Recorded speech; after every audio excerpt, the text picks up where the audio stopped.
கரிகாலன் இந்த வீர மன்னனின் வரலாறு இன்றைய நம்மளவுகோலின்படி 28 ரெவென்யூ தாலுகாக்கள் உள்ளடக்கிய பகுதியே காவிரி டெல்டா மண்டலம்.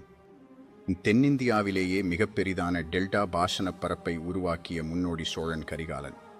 மேகதாது அணை விவகாரம் தமிழர்களுக்கு எதிராக கர்நாடகத்தால் முன்வைக்கப்படும் போது காவிரியின் மீது தமிழர்களின் உரிமையை நிலைநிறுத்த பயன்படுத்திய பழைய டெல்டா பரப்பு என்னும் கடக்க முடியாத உண்மையை உருவாக்கியவன் சோழ மன்னன் கரிகாலனே.